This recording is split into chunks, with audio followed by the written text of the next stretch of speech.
എല്ലാ കൂട്ടുകാർക്കും നമസ്കാരം. +1 ബിസിനസ് സ്റ്റഡീസിൻ്റെ മറ്റൊരു പ്രധാനപ്പെട്ട ടോപ്പിക്കിലേക്കാണ് ഇന്ന് നമ്മുടെ ശ്രദ്ധ കൊണ്ടുപോകുന്നത്. നമ്മൾ പഠിച്ചു ബിസിനസ് എന്നുള്ളത് രണ്ടായിട്ട് ക്ലാസിഫൈ ചെയ്തിരിക്കുന്നു. അതിലൊന്ന് ഇൻഡസ്ട്രി, മറ്റൊന്ന് കൊമേഴ്സ്. ഇൻഡസ്ട്രി എന്താണെന്നും അതിൻ്റെ ടൈപ്സ് ഓഫ് ഇൻഡസ്ട്രിയുമാണ് ഇന്ന് നമ്മൾ കൃത്യമായി മനസ്സിലാക്കാൻ പോകുന്നത്. ചിത്രം സഹിതം അതിനകത്ത് ഞാൻ ആലേഖനം ചെയ്തിട്ടുണ്ട്. വ്യക്തമായി അത് കൂട്ടുകാരെ മനസ്സിലാക്കണം. പരീക്ഷയ്ക്ക് ഉറപ്പായിട്ടും ഇതിനകത്തുനിന്ന് ചോദ്യങ്ങൾ ഉള്ളതാണ്. അതുകൊണ്ട് കൃത്യമായി മനസ്സിലാക്കുക. നമ്മൾ ഇന്ന് പഠിക്കാൻ പോകുന്നത് ഇൻഡസ്ട്രി ആൻഡ് ഇറ്റ്സ് ടൈപ്പ്. അപ്പോൾ ഇൻഡസ്ട്രി എന്ന് പറഞ്ഞാൽ എന്താണ്? ബിസിനസ്സിനെ രണ്ടായിട്ട് ക്ലാസിഫൈ ചെയ്തു. അതിലൊന്ന് ഇൻഡസ്ട്രി, മറ്റൊന്ന് commerce.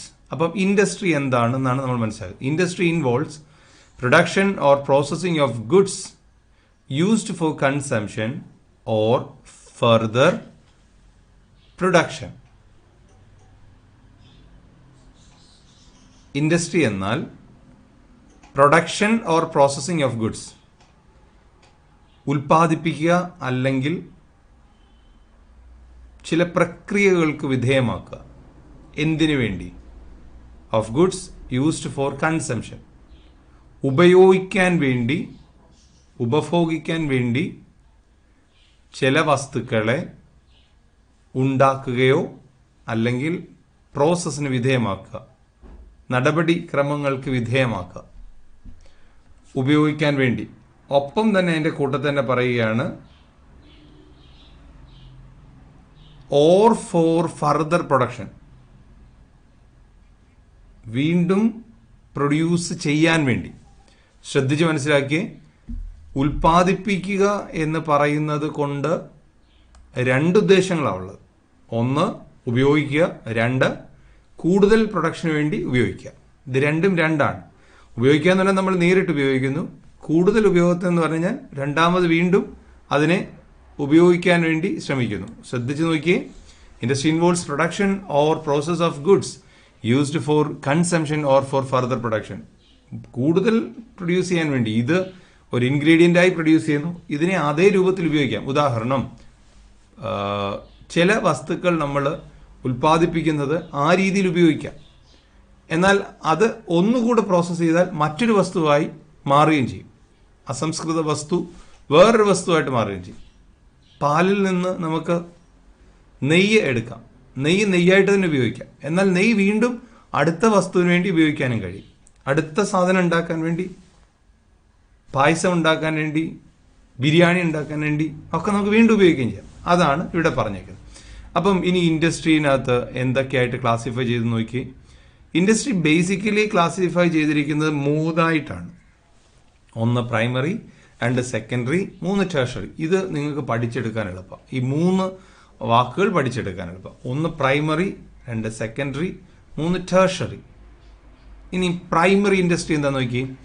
Primary industries are associated with extraction of natural resources and reproduction of living organisms like plants, animals and birds. എന്തായിരുന്നാലും ഇതിൻ്റെ അടിസ്ഥാന വാക്കായി നിങ്ങൾ ഓർക്കേണ്ടത് നാച്ചുറൽ എന്നുള്ള പദമാണ്.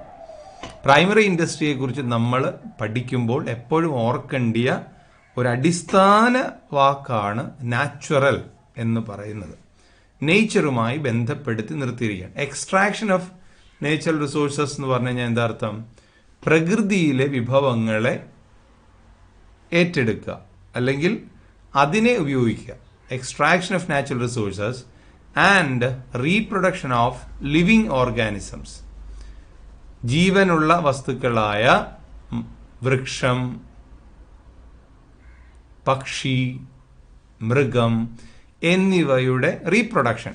അങ്ങനെ നമുക്ക് വരുമാനങ്ങൾ നേടിയെടുക്കാനായിട്ട് സാധിക്കും. അങ്ങനെയുള്ള ഇൻഡസ്ട്രിക്ക് പറയുന്ന പേരാണ് primary industry.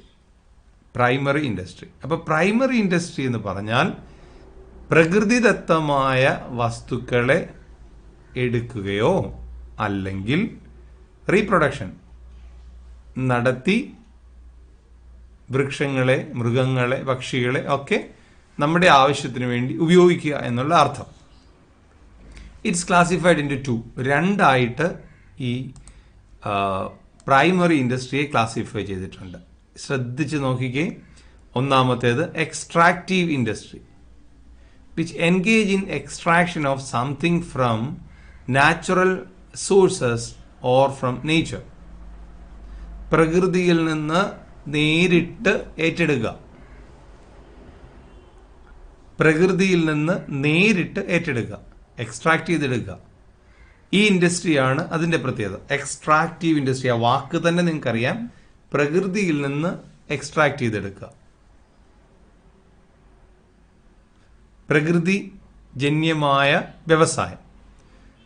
The products extracted are either directly consumed or are used as raw material for further production. ഒന്നുകിൽ ഇതിനെ നേരിട്ട് ഉപയോഗിക്കുന്നു, അല്ലെങ്കിൽ അതിനെ ഫർദർ പ്രൊഡക്ഷന് വേണ്ടി, കൂടുതൽ ഉൽപ്പാദിപ്പിക്കാൻ വേണ്ടി നമ്മൾ മാറ്റിവെക്കുന്നു. അപ്പോൾ രണ്ടിനും എക്സാമ്പിൾ നമുക്ക് ഇതിനകത്തുണ്ട്. എക്സാമ്പിൾ നോക്കി, ഫിഷിംഗ്, അതാണ് ഞാനിവിടെ കാണിച്ചേക്കുന്ന പടം. പ്രകൃതിയിൽ നിന്ന് എടുക്കുന്നതാണ് മീനെ, ആ മീനെ നമ്മൾ നേരിട്ട് ഉപയോഗിക്കുന്നു. 2, ഓയിൽ എക്സ്പ്ലോറേഷൻ, മൈനിങ് ഒക്കെ പറയുന്നു. ആ രണ്ടാമത് കൊടുത്തേക്കുന്നത് നിങ്ങൾ ശ്രദ്ധിച്ചറിയാം, കടലിന് നടുക്ക് ഓയിൽ പ്ലാന്റ് ആണ്. എണ്ണ ഊറ്റിയെടുത്ത് ആ എണ്ണ ഫർദർ പ്രൊഡക്ഷന് വേണ്ടി വേറെ രീതിയിലൊക്കെ പ്രൊഡ്യൂസ് ചെയ്ത്, നിങ്ങൾക്കറിയാം പെട്രോള്, ഡീസല്, ഗ്യാസ്, മണ്ണെണ്ണ, ചാറ് എന്നൊക്കെ പറയുന്ന രൂപത്തിൽ ആ എനർജി ഉപയോഗിക്കുന്നുണ്ട്. അപ്പോൾ അതാണ് ഓയിൽ എക്സ്പ്ലോറേഷൻ എന്ന് പറയുന്നത്. അപ്പോൾ എക്സ്ട്രാക്റ്റീവ് ഇൻഡസ്ട്രി എന്താണ്? പ്രകൃതിയിൽ നിന്ന് കിട്ടുന്ന വസ്തുക്കളെ നേരിട്ടോ അല്ലെങ്കിൽ ഫർദർ പ്രൊഡക്ഷന് വേണ്ടിയോ ഉപയോഗിക്കുന്നതാണ് എക്സ്ട്രാക്റ്റീവ് ഇൻഡസ്ട്രി എന്ന് പറയുന്നത്. എന്നാൽ രണ്ടാമത്തെ നോക്കിയേ, ഇത് പലപ്പോഴും തിരിഞ്ഞു പോകുന്നതുകൊണ്ടാണ്. ഇത് ജനറ്റിക് ഇൻഡസ്ട്രിയാണ്. എന്താണ് ജനറ്റിക് ഇൻഡസ്ട്രി എന്ന് പറയുന്നത്? They are engaged in activities like rearing or breeding of animals, plants and birds. പ്രകൃതിയിലെ വസ്തുക്കളെ വീണ്ടും പുനർജനിപ്പിക്കുവാൻ വേണ്ടി ജൈവശാസ്ത്രപരമായ വ്യവസായം. പ്രകൃതിയിലെ വസ്തുക്കളെ അതിനെ നേരിട്ട് വേണേൽ ഉപയോഗിക്കാമായിരുന്നു, പക്ഷേ അതിനെ വീണ്ടും കൂടുതൽ ഉൽപാദനത്തിന് വേണ്ടി ഉപയോഗിക്കുകയാണ്. Agriculture, dairy farm for milk, poultry farm for egg and meat, floriculture for flowers, pisciculture for fish et cetera. അപ്പം നിങ്ങൾ നോക്കി, പ്രകൃതിയിൽ നമ്മൾ കൃഷി ചെയ്ത് അരി ആഹാര സാധനങ്ങൾ ഉൽപ്പാദിപ്പിക്കുന്നു. പശുവിനെ വളർത്തി പാല് ഉൽപ്പാദിപ്പിക്കുന്നു. പൗൾട്രി ഫാം നടത്തി മുട്ടയും ചിക്കൻ ഇറച്ചിയും ഉപയോഗിക്കുന്നു. മീന്, പൂക്കള്, ഇതൊക്കെ ഉൽപ്പാദിപ്പിച്ചെടുക്കുന്നു. അതിന് പറയുന്ന പേരാണ് ജനറ്റിക് ഇൻഡസ്ട്രി എന്ന് പറയുന്നത്. എന്താ വെച്ചാൽ അതിൻ്റെ കൃത്യ മലയാളം ജൈവശാസ്ത്രപരമായ വ്യവസായം എന്ന് തന്നെയാണ്. ഞാൻ ഇതുകൊണ്ട് ഈ ചിത്രം സഹിതം കൊടുത്തേക്കുന്നത്, ഒരു സ്ഥലത്ത് പ്രകൃതി വസ്തുക്കളെ നേരിട്ട് ഏറ്റെടുക്കുകയും അതിനെ ഫർദർ പ്രൊഡക്ഷന് വേണ്ടി ഉപയോഗിക്കുകയും ചെയ്യുന്നു. അത് എക്സ്ട്രാക്റ്റീവ് ഇൻഡസ്ട്രി ആണ് എങ്കിൽ ഇവിടെ അതുപോലെ തന്നെയാണ്. പ്രകൃതിയിൽ നിന്ന് നെല്ല് കിട്ടും, ആ നെല്ലിനെ വീണ്ടും നമ്മൾ നെല്ലായിട്ട് ഉൽപ്പാദിപ്പിക്കാൻ വേണ്ടി അതിനെ ഉപയോഗിക്കുമ്പോൾ അത് ജനറ്റിക് ഇൻഡസ്ട്രിയായി മാറും. നമുക്ക് കോഴിയെ കിട്ടും, ആ കോഴിയെ ഇറച്ചിയായിട്ട് ഉപയോഗിക്കുകയാണെങ്കിൽ അത് എക്സ്ട്രാക്റ്റീവ് ഇൻഡസ്ട്രി ആയിട്ട് മാറുന്നു. ഇവിടെ അതങ്ങനെയല്ല, ഇത് നമ്മൾ വീണ്ടും മുട്ടയെടുത്ത് മുട്ട വീണ്ടും വിരിച്ചിറക്കി അങ്ങനെ ഒരു ഇൻഡസ്ട്രി ആകുമ്പോൾ അതിന് ജനറ്റിക് ഇൻഡസ്ട്രി അല്ലെങ്കിൽ ജൈവശാസ്ത്രപരമായ വ്യവസായം എന്ന് പറയും. ഇനി നമുക്ക് അടുത്തതിലേക്ക്, ഇപ്പം നമ്മൾ പഠിച്ചത് പ്രൈമറി ഇൻഡസ്ട്രി എന്താണെന്നാണ്. ഇനി സെക്കൻഡറി ഇൻഡസ്ട്രിയിലേക്ക്. It deals with materials extracted at primary stage. ഒന്നാമത്തെ സ്റ്റേജിൽ നമ്മൾ ഉൽപ്പാദിപ്പിച്ചെടുത്തിട്ട് നമ്മൾ പറഞ്ഞു ഫോർ ഫർദർ പ്രൊഡക്ഷൻ എന്ന് നമ്മൾ പറഞ്ഞു. അങ്ങനെയുള്ള ഫർദർ പ്രൊഡക്ഷന് വേണ്ടി ഉപയോഗിക്കുന്ന വസ്തുക്കളെയാണ് ഈ ഇൻഡസ്ട്രിയിൽ നമ്മൾ ഉപയോഗിക്കുന്നത്. Deals with materials extracted at primary stage. Primary സ്റ്റേജിൽ എക്സ്ട്രാക്ട് ചെയ്ത് എടുത്ത അതിന് നമ്മൾ എക്സ്ട്രാക്റ്റീവ് ഇൻഡസ്ട്രി എന്ന് തന്നെ പറഞ്ഞു. ഇത് ഈ സ്റ്റേജിൽ ഉപയോഗിക്കുന്നു. These industries is that process the material or produce goods. ചില സാധനങ്ങൾ പ്രോസസ്സ് ചെയ്യത്തേ ഉള്ളൂ, ഒരു പ്രക്രിയയ്ക്ക് വിധേയമാക്കി അങ്ങ് ഉപയോഗിക്കത്തേ ഉള്ളൂ. എന്നാൽ മറ്റ് ചില സാധനങ്ങൾ കൂട്ടിച്ചേർത്ത് വേറെ സാധനങ്ങൾ ഉണ്ടാക്കിയെടുക്കും. It is further classified into two. അതിനെ വീണ്ടും രണ്ടായി ക്ലാസിഫൈ ചെയ്യുന്നുണ്ട്. ഈ സെക്കൻഡറി ഇൻഡസ്ട്രിയെയും രണ്ടായി ക്ലാസിഫൈ ചെയ്യുന്നു. അതിലൊന്നാമത്തേത് മാനുഫാക്ചറിങ് ഇൻഡസ്ട്രി, ഉൽപാദനപരമായ വ്യവസായം. സെക്കൻഡറി ഇൻഡസ്ട്രിയിലെ ഒന്നാമത്തേത് ഉൽപാദനപരമായ വ്യവസായം. മനസ്സിലായോ? ഉൽപാദനപരമായ വ്യവസായം, മാനുഫാക്ചറിങ് ഇൻഡസ്ട്രി. മാനുഫാക്ചറിങ് ഇൻഡസ്ട്രി എന്താണെന്ന് നോക്കിയേ.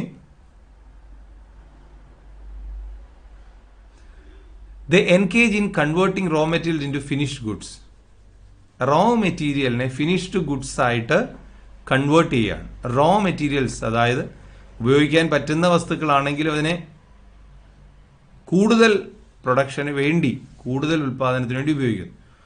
അങ്ങനെയുള്ളതിനെ ഫിനിഷ്ഡ് പ്രോഡക്ട്സ് ആക്കി മാറ്റുന്നു. The products manufactured may either B consumer goods or capital goods. നേരിട്ട് ഉപയോഗിക്കാനോ അല്ലെങ്കിൽ കൂടുതൽ വിൽപ്പന വിപണിയിലേക്ക് കൂടുതലായിട്ട് ഉപയോഗിക്കാനോ സാധിക്കും. ഒന്ന് എക്സാമ്പിൾ അതിൻ്റെ producing steel, making furniture, making butter etcetera. ഇത് നിങ്ങൾ ശ്രദ്ധിച്ച് നോക്കിയാൽ അറിയാം, ഇതിനകത്ത് തടി, ഇരുമ്പയിര് ഇതൊക്കെ നമ്മൾ എക്സ്ട്രാക്ട് ചെയ്തെടുത്താണ്. ആ എക്സ്ട്രാക്ട് ചെയ്തതിനെ വീണ്ടും ഫർദർ പ്രൊഡ്യൂസ് ചെയ്ത് ക്യാപിറ്റൽ ഗുഡ്സ് ആയിട്ട് ഉപയോഗിക്കുന്നു. ശരി, it may be divided into following category. വീണ്ടും അതിനെ 4ആയിട്ട് ക്ലാസിഫൈ ചെയ്യുന്നുണ്ട്, 4 രൂപത്തിലേക്ക് ക്ലാസിഫൈ ചെയ്യുന്നു. അതിലൊന്നാണ് അനലറ്റിക് ഇൻഡസ്ട്രി എന്ന് പറയും. എന്താണ് analytic industry? In it the main products or raw materials is divide into various sub products. ഈ ഇൻഡസ്ട്രിയിൽ മെയിനായിട്ടുള്ള പ്രൊഡക്ട്സിനെ വീണ്ടും ക്ലാസിഫൈ ചെയ്ത് സബ് പ്രോഡക്ട്സ് ഉണ്ടാക്കും. എന്താണ്? ഞാൻ അതിന് ഉദാഹരണം കൊടുത്തതിന് പടം നോക്കിയേ. Crude oil. ഈ ക്രൂഡ് ഓയില് നിങ്ങൾക്കറിയാം, ക്രൂഡ് ഓയിലിനെ വീണ്ടും പല രൂപത്തിൽ ക്ലാസിഫൈ ചെയ്യുന്നുണ്ട്. എന്തൊക്കെയായിട്ടാ? പെട്രോളായിട്ട്, ഡീസലായിട്ട്, മണ്ണെണ്ണയായിട്ട്, ടാറായിട്ട് ഒക്കെ വേർതിരിച്ചെടുക്കാൻ നമുക്ക് കഴിയുന്നുണ്ട്. It sub divide into various sub products. ആ സബ് പ്രോഡക്ട്സ് എല്ലാം ഉപയോഗിക്കാൻ നല്ലതാണ്. അതിനെയാണ് അനലറ്റിക്കൽ ഇൻഡസ്ട്രി. അനലറ്റിക്കൽ ഇൻഡസ്ട്രി എന്ന് പറയുന്നത്, അനലറ്റിക്കൽ വ്യവസായം എന്ന് പറയുന്നത്, ഒരു സാധനത്തെ, ഒരു പ്രോഡക്റ്റിനെ അല്ലെങ്കിൽ റോ മെറ്റീരിയലിനെ മറ്റ് സബ് പ്രോഡക്റ്റ് ആയിട്ട് ഡിവൈഡ് ചെയ്യുമ്പോൾ അതിനെ അനലറ്റിക്കൽ ഇൻഡസ്ട്രി എന്ന് പറയും. ഇനി അടുത്ത് നോക്കിയേ, സിന്തറ്റിക് ഇൻഡസ്ട്രി, കൃത്രിമപരമായ വ്യവസായം എന്ന് നോക്കി. എന്താണ് കൃത്രിമപരമായ വ്യവസായം? In it one main product is made from various raw materials. പല റോ മെറ്റീരിയൽസ് ഉപയോഗിച്ച് ഒരു വസ്തു ഉണ്ടാക്കുകയാണ്. പല റോ മെറ്റീരിയൽസ് ഉപയോഗിച്ച് ഒരു വസ്തു ഉണ്ടാക്കുകയാണ്. നിങ്ങൾ നോക്കിയാൽ അതിന് ഉദാഹരണമായിട്ട് നമ്മൾ ഉപയോഗിക്കുന്ന സോപ്പ്, അതിനകത്ത് പല അസംസ്കൃത വസ്തുക്കളെ ഒരുമിച്ചാക്കി ഒരു വസ്തു ആക്കുകയാണ്. പെയിന്റ്, അതും പല വസ്തുക്കളെ ഉപയോഗിച്ച് ഒരുമിച്ചാക്കി ഒരു വസ്തു ആക്കുകയാണ്. ചില ഫുഡ് പ്രോഡക്ട്സ് പല വസ്തുക്കളെ ഒരുമിച്ചാക്കി, അതിനെ എക്സ്ട്രാക്ട് ചെയ്തെടുത്ത പല വസ്തുക്കളെ ഒരുമിച്ചാക്കി അതിനെ ഒരു വസ്തുവായിട്ട് ഉപയോഗിക്കുമ്പോഴാണ് അതിനെ സിന്തറ്റിക് ഇൻഡസ്ട്രി എന്ന് പറയുന്നത്. അപ്പോൾ മാനുഫാക്ചറിങ് ഇൻഡസ്ട്രിയിലെ ഒന്നാമത്തേതെന്ന് പറയുന്നത് അനലറ്റിക് ഇൻഡസ്ട്രി, രണ്ടാമത്തേതെന്ന് പറയുന്നത് സിന്തറ്റിക് ഇൻഡസ്ട്രി. ഇനി അടുത്ത നോക്കി, മൂന്നാമത്തേത് എന്ന് പറയുന്നത് പ്രോസസ്സിംഗ് ഇൻഡസ്ട്രി. എന്താ processing industry? In it different stages are involve in transferring raw materials in finished goods. അതിനെ ഒരുപാട് പ്രോസസ്സിൽ കൂടി കടത്തിവിട്ടെങ്കിൽ മാത്രമേ ഫിനിഷ്ഡ് പ്രോഡക്റ്റ് ആവുകയുള്ളൂ. അതിന് പറയുന്ന പേരാണ് പ്രോസസ്സിംഗ് ഇൻഡസ്ട്രി. വേറെ ഒന്നും ആഡ് ചെയ്യത്തുമില്ല, ഒന്നും മാറ്റത്തുമില്ല. പകരം ഇതിനെ തന്നെ പല പ്രോസസ്സിൽ കൂടി കയറ്റിവിടണം. അതിന് ഏറ്റവും ബെസ്റ്റ് എക്സാമ്പിളാണ് ടെക്സ്റ്റൈൽ ഇൻഡസ്ട്രി. പരുത്തിയിൽ നിന്ന് നൂലുണ്ടാക്കുന്നു, നൂലിനെ വലിയ പ്രോസസ്സിൽ കൂടി ഇഴുകിച്ചേർത്ത് അങ്ങോട്ടും ഇങ്ങോട്ടും ഒക്കെ കണക്ട് ചെയ്ത് തുണി ഉണ്ടാക്കുന്നു, തുണിയെ വീണ്ടും മുറിച്ച് വസ്ത്രമാക്കുന്നു. ഇതെല്ലാം ആ ഒരു ഇൻഡസ്ട്രിയുടെ പല സ്റ്റേജസ് ആണ്. പല ഘട്ടങ്ങളിൽ കൂടി കടന്നു പോയെങ്കിൽ മാത്രമേ അതൊരു ഫിനിഷ്ഡ് ഗുഡ്സ് ആയി മാറുകയുള്ളൂ. 3 രീതിയിൽ നമ്മൾ പഠിച്ചു കഴിഞ്ഞു. ഒന്ന്, അനലിറ്റിക് ഇൻഡസ്ട്രി ഒരു വസ്തുവിനെ എടുത്ത് പലതാക്കി മാറ്റുന്നു. 2, സിന്തറ്റിക് ഇൻഡസ്ട്രി പല വസ്തുവിനെ ചേർത്ത് ഒരു വസ്തുവാക്കുന്നു. 3, പ്രോസസ്സിംഗ് ഇൻഡസ്ട്രി ഒരു വസ്തുവിനെ തന്നെ പല സ്റ്റേജിൽ കൂടി കടത്തിവിട്ട് വേറെ പ്രത്യേകിച്ച് ഒന്നും ചേർക്കാതെ അത് തന്നെ ഫിനിഷ്ഡ് ഗുഡ്സ് ആക്കി മാറ്റുന്നു. 4, അസംബ്ലിംഗ് ഇൻഡസ്ട്രി. അസംബ്ലിംഗ് ഇൻഡസ്ട്രി എന്ന് പറയുമ്പോൾ നിങ്ങൾ നോക്കി, in it different parts of the products are purchased from market and assembled to a complete product. ഇവിടെ ഒന്നും ഉൽപ്പാദിപ്പിക്കുന്നില്ല. പല സ്ഥലങ്ങളിൽ ഉൽപ്പാദിപ്പിച്ച് വെച്ചിരുന്ന സാധനം നമ്മൾ എടുത്തുകൊണ്ട് വന്ന് ഒരുമിച്ചാക്കി ഒരു പ്രോഡക്റ്റ് ആക്കുകയാണ്.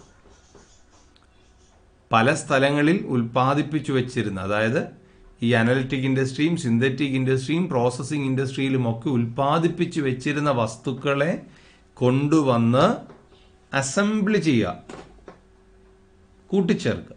അങ്ങനെ കൂട്ടിച്ചേർത്ത് ഒരു വസ്തു ഉണ്ടാക്കിയത്, ഒരു കംപ്ലീറ്റ് പ്രൊഡക്റ്റ് ഉണ്ടാക്കിയത്. അതിന് ഏറ്റവും ബെസ്റ്റ് എക്സാമ്പിളാണ് സൈക്കിൾ. അതിന് ഏറ്റവും ബെസ്റ്റ് എക്സാമ്പിളായിട്ട് കൂട്ടുകാരുടെ മനസ്സിൽ കയറുന്നതാണ് സൈക്കിൾ. സൈക്കിളിന് വീലുണ്ട്, ടയറുണ്ട്, ബെല്ലുണ്ട്, ഹാൻഡിലുണ്ട്, സീറ്റുണ്ട്. ഇതൊക്കെ ഓരോരോ വസ്തുക്കളാണ്. ടയർ ഉണ്ടാക്കുന്നത് റബ്ബറിൽ നിന്നാണ്. റബ്ബറിൻ്റെ പ്രോസസ്സ് ചെയ്തിട്ടാണ് ടയർ ഉണ്ടാക്കുന്നത്. സീറ്റ് ഉണ്ടാക്കുന്നത് ലെതറാണ്. ലെതർ എന്ന് പറയുന്നത് വേറൊരു സാധനമാണ്. ചെയിനും ഒക്കെ ഉണ്ടാക്കുന്നത് ഇരുമ്പ് വെച്ചാണ്. അപ്പം അത് വേറൊരു പ്രോഡക്റ്റാണ്. അപ്പം ഇങ്ങനെയുള്ള പല പ്രോഡക്ട്സിനെ ഒരുമിച്ചാക്കി അസംബിൾ ചെയ്യുന്നതിനാണ് ഈ പറയുന്ന അസംബ്ലിംഗ് ഇൻഡസ്ട്രി എന്ന് പറയുന്നത്. അപ്പം നമ്മൾ പഠിച്ചത് മാനുഫാക്ചറിങ് ഇൻഡസ്ട്രി, സെക്കൻഡറി ഇൻഡസ്ട്രിയിലെ മാനുഫാക്ചറിങ് ഇൻഡസ്ട്രിയെ 4 ക്ലാസിഫൈ ചെയ്തിരിക്കുന്നു. Analytic industry, synthetic industry, processing industry and 4th one that is assembling industry. ഇനി നമുക്ക് സെക്കൻഡറി ഇൻഡസ്ട്രി 2ആയിട്ടാണ് ക്ലാസിഫൈ ചെയ്തിരിക്കുന്നത്. അതിൽ ഒന്നാണ് നമ്മൾ പഠിച്ചത് മാനുഫാക്ചറിങ് ഇൻഡസ്ട്രി, 2 കൺസ്ട്രക്ഷൻ ഇൻഡസ്ട്രിയാണ്. എന്താ കൺസ്ട്രക്ഷൻ ഇൻഡസ്ട്രി? സിമ്പിളായിട്ട് നിങ്ങൾക്ക് മനസ്സിലാവും. They engage in construction of dams, bridges, airports, buildings, etc. The products of these industries are immovable.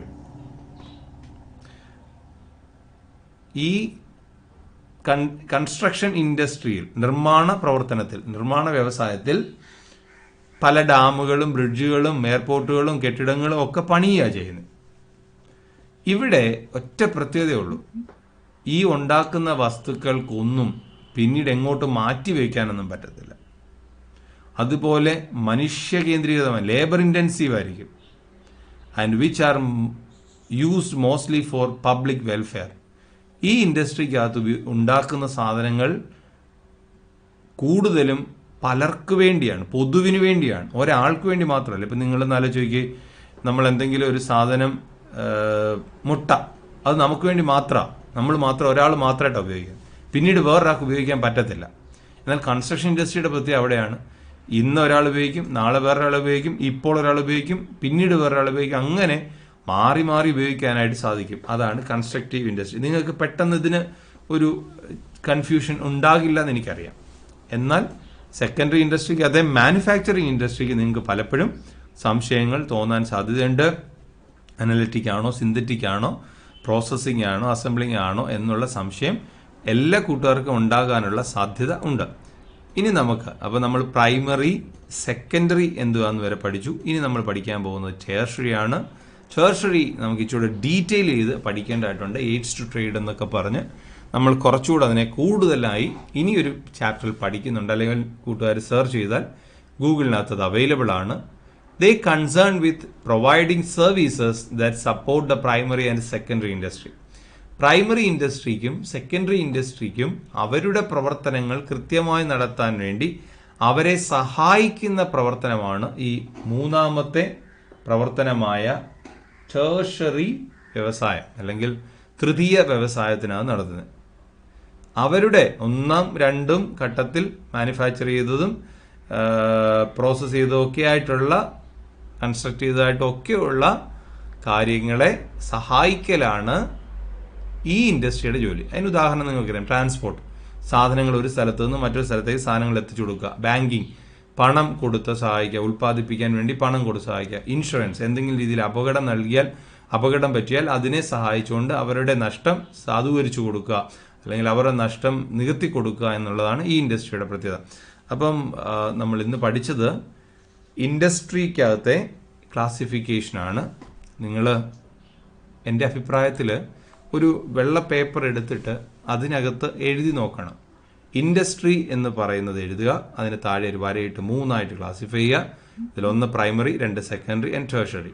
പ്രൈമറിയെ 2 classify ചെയ്യുക, extract industry and genetic industry എന്ന് പറഞ്ഞ്. സെക്കൻഡറിയെ 2 ക്ലാസിഫൈ ചെയ്യുക, manufacturing industry and constructive industry എന്ന് പറഞ്ഞിട്ടുണ്ട്. മാനുഫാക്ചറിങ് ഇൻഡസ്ട്രിയെ 4 ക്ലാസിഫൈ ചെയ്യുക, analytic, synthetic, processing, assembling എന്ന് പറഞ്ഞിട്ടുണ്ട്. കൺസ്ട്രക്റ്റീവ് ഇൻഡസ്ട്രി അതിനകത്തെ 2ാമത്തേതാണ്. 3ാമത് ടേർഷറി ഇൻഡസ്ട്രി മുകളിൽ അറ്റം കിടപ്പുണ്ട്. അത് ഞാൻ നേരത്തെ പറഞ്ഞു, മറ്റുള്ള പ്രൈമറിയും സെക്കൻഡറിയും സഹായിക്കലാണ്. ഇത് കൃത്യമായി ഞാൻ പറഞ്ഞത് വെറുതെ പറയല്ല, വളരെ കൃത്യമായി കൂട്ടുകാരിത് എഴുതി തന്നെ പഠിക്കണം. കൺഫ്യൂഷൻ ഉണ്ടെങ്കിൽ ഈ വീഡിയോ ഒന്നുകൂടെ കാണുക. നിങ്ങൾക്ക് ഏതെങ്കിലും ഡൗട്ട് ഉണ്ടെങ്കിൽ ഇതിൽ കാണുന്ന നമ്പറിലേക്ക് മെസ്സേജ് അയയ്ക്കുക.